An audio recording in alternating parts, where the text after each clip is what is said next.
So we're going to read the story today called Moostache, and it's by Margie Palatini. And I want you to think in the story about all the different ideas that the moose has for what to do with his moustache that he has. And you're going to have to come up with an idea that he doesn't come up with. So you have to think of another idea of what he might do with his moustache as we read the story. So think about that as we read. Moose had a problem. A horrible, hairy, prickly problem. It grew right below his nostrils and just above his upper lip. It was a moustache.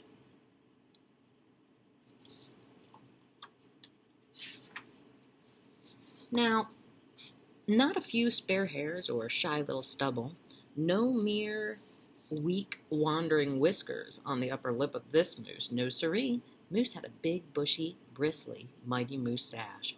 But a moustache that was a burly, surly, mangy mess, and it itched a lot.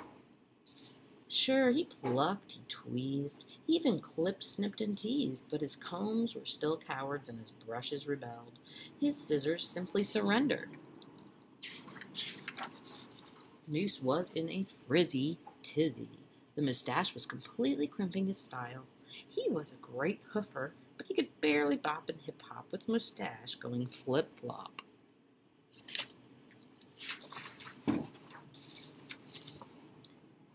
He was a wonderful chef, but he simply could not flambe his souffle with all those whiskers in his way. And he was a daring skier, but how could he downhill race with the mighty moustache blowing in his face? Moose had to do something, and soon. But what? This is where he starts to come up with some ideas. After days and days of much serious thought, Moose got an idea. He crossed some hair here, he crossed some hair there, and he tied his moustache around his neck. A moose scarf seemed to be the ideal answer to his problems. It was so simple, so easy, so perfectly perfect. But then his moustache got knotted and mangled and horribly tangled, and those hundreds of hairs still prickled and tickled. Worse, Moose could barely take a breath without all that moustache wrapped around his neck. So Moose untied, unwrapped, unknotted, and gulped in some fresh air. He got another idea. He parted some hair this way, some that. He parted some hairs this way, he parted some hairs that way, and he heaped all that moustache on top of his head. Moustachioed antlers seemed to be the ideal answer to his problem. It was so simple, so easy, so perfectly perfect, until a squadron of squirrels and one very nosy gopher moved right into the Moose Motel. They huddled and hoarded, furrowed in, burrowed out. Needless to say, it became quite crowded up there on Moose's head, and heavy and messy. And very, very noisy. The squirrely chitting and chatting, squeals and squawks woke Moose every morning before the crack of dawn, and that gopher was giving the moose one hairy headache. Moose needed his sleep, he needed his rest, he needed his privacy. Moustachioed antlers? Nuts, said Moose. So he unparted and unpiled, untwisted and untwined, and said adios to his hairy horns. But now what? What? The miserable moose took hold of a hunk of hair and he wrestled it. He roped it, he tethered it, he tied it. A moose tail. Now that was so simple, that was so easy, that was so, not so perfectly perfect. Talk about a dizzy do. Moose didn't know if he was coming or going. Backwards, forwards, this way, that way. He didn't know which end was which. Moose had to bail on the tail. And so he thought and he thought and he thought some more, but no other idea was a worthy winner. Braids were a bother, a moustache sweater, too sweltering. A net? Not. Poor Moose, his problem was truly terrible, unbearable, just downright sad. He felt so alone. He didn't know what else to do. Then, call it fate, call it destiny, it was probably just dumb luck, but one day Moose tripped on his moustache and just had no time to dunk. "Oomph! Pardon me, they both said as they bumped. Then they blinked and they stared, and their hearts went thump, thump. She was a moose with a bouffant so bodacious, so outrageous, well, it was just plain old big.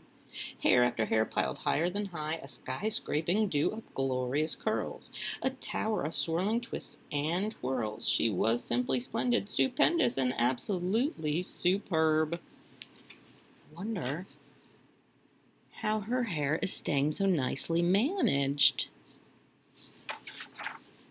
Of course, Moose had to ask how she did what she did to get such a do. Miss Moose winked and then whispered, "Just add a little glue." So she helped he fearlessly plunge a hoof into a fat pot of white, gooey goop, and carefully, oh so carefully, they glopped and they plopped, they pasted and they pressed, they coaxed and they curled, every truly unruly wayward whisker. Around and around they tweaked and twirled those horrible hairs, until Moose's once mangy mess was now a wondrous winding wave of marvelous moustache. Moose gazed in the mirror and smiled a broad, moosey smile. He was so happy, so glad, so giddy with glee. He looked dashing and handsome. Moose gushed, "Is that really me?" With not a care for one hair, the moose pair boogied and bopped. They skied downhill, even uphill, and their cooking was hot, hot, hot.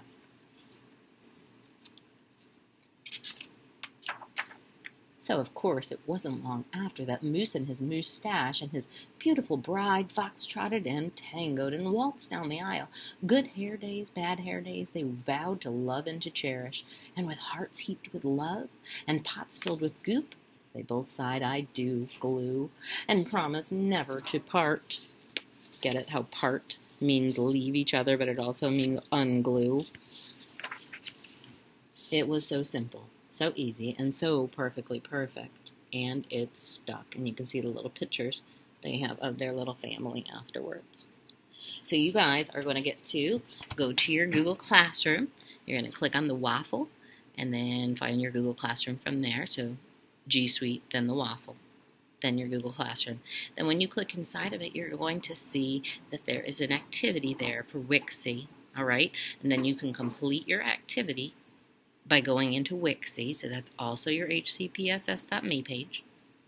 Going into Wixie, you'll see the activity on the left, and you can complete your picture and sentence of your favorite part of the story or what you think Moostache could have done about his problem had he not met his bride who solved it with glue. Have fun!